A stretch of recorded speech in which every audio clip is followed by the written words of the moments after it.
Hi, I'm Zoe from Green Manatee, and today I want to talk to you about one of the things that really upsets me when I run weddings: garden games. Everybody is understandably wanting to provide the best experience for their guests. They want their guests to have a good time. They don't want them to be bored or fed up waiting around.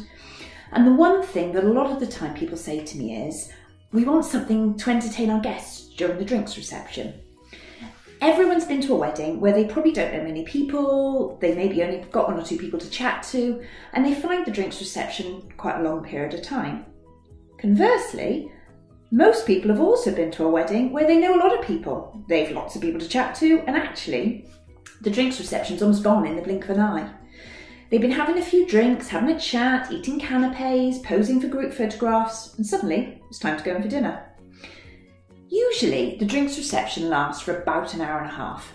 And if you're worried about the length of the time guests are waiting around, work with your venue and your caterers to make sure that everything is as tight as it can be in terms of timescales. And also, your photographer, make sure that, they're on the ball.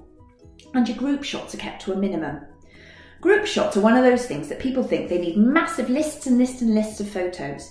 But actually, when it comes down to it, usually about 5 or 6 is enough. If you're not going to put the pictures up afterwards, don't bother having them. These can be done really quickly as long as your photographer is organised and your wedding party's ready to go, with your ushers available to direct guests and assist the photographer. So, other than a fear of bored guests, I completely understand that couples want their guests to have a good time and have fun on their special day. Some people just love garden games, I get it, fair enough.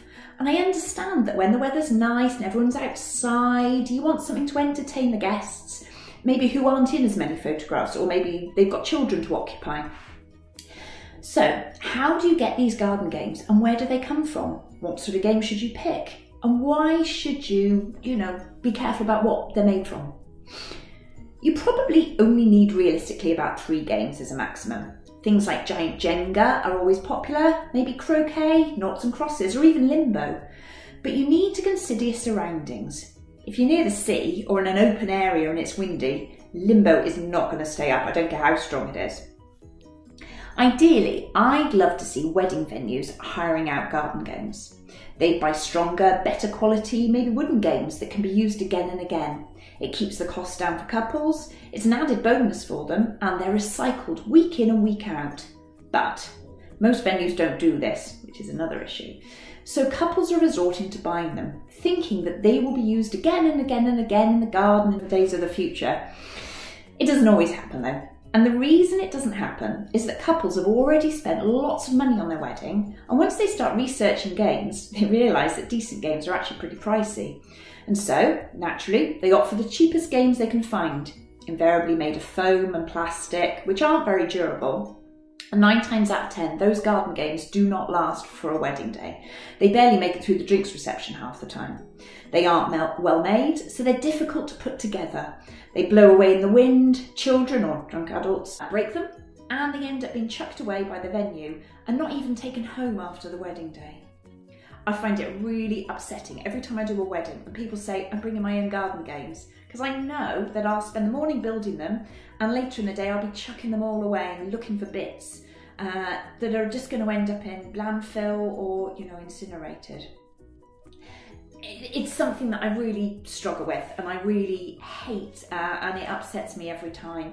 They can't be recycled, they can't be reused, and in effect they're just a very expensive and massively wasteful disposable item. I wanted to sell garden games that are made of durable, good quality, reusable, recyclable and strong wood or reclaimed items that can genuinely be used again and again and again.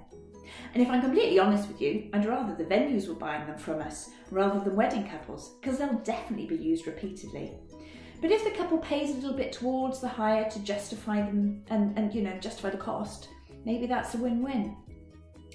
If you don't want to be part of that and your venue doesn't have them, maybe look elsewhere and hire them. I would genuinely rather you found a local company and hire them from them than buying them from us and chucking them away afterwards. Thank you.